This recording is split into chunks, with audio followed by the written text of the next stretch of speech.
Yeah, well, the assault against free speech in the UK, the two-tier policing, the two-tier justice system there is something that is concerning people around the world. I do wonder if people in the UK realise that a lot of us around the world are looking on in horror.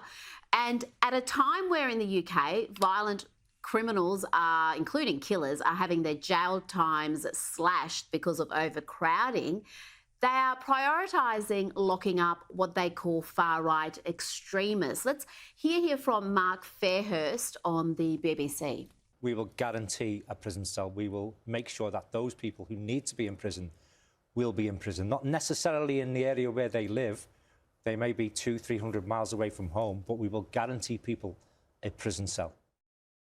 Douglas, you've written in The Spectator about the persecution of the plebs, as you've put it. Explain what you mean by that and this assault against free speech in the UK. And it really is, I think, quite effective because you're seeing people being arrested for online posts, for retweeting something, for attending a rally that was violent, even if they didn't participate in any of the violence. You can see why people are refraining from saying what they think. Yeah, the point of this piece, and of course I use plebs in inverted commas. I mean, my point is that I suspect that the authorities, if they try to go down this route, will have quite a hard time, as I say, taking out somebody like Elon Musk. And they'd have a hard time taking out, in that case, I cited Rowan Atkinson, the great comedian who some years ago defended the speech laws in the UK against further encroachment against the freedom of speech in Britain. As Rowan Atkinson said then 10 years ago, he said, I don't think they're going to kind of come for me. But I think that the people who have less of a profile or no profile could be very vulnerable in this situation. I said, what Rowan Atkinson saw 10 years or more ago is exactly what's happening now.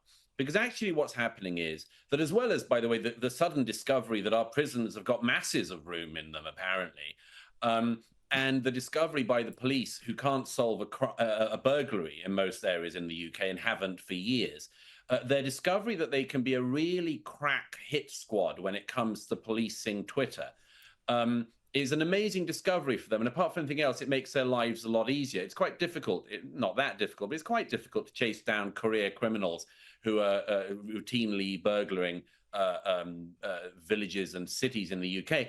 Relatively easy, by contrast, just knock on somebody's door and say, I see that you retweeted this thing and it's regarded as being hate, so come with me. But it's not much of a laugh for the people whose lives are destroyed. And here's the thing, there have been people in recent weeks in the UK who said terrible things online. There were some people who definitely said racist things online. There are other people who retweeted things, including information in the wake of the Southport murders that turned out not to be true. But what an amazing direction the resources of the police are put in. Weeks after the Southport stabbings of the 3 girls slaughtered at a Taylor Swift dance party, we don't know almost anything about the killer, the alleged killer, as I have to say. The court system will probably take a very long time to bring him to justice. The media, by the way, doesn't seem to be particularly bothered about him or his identity or anything that might have inspired him to this act of terror. That's all sort of fallen away.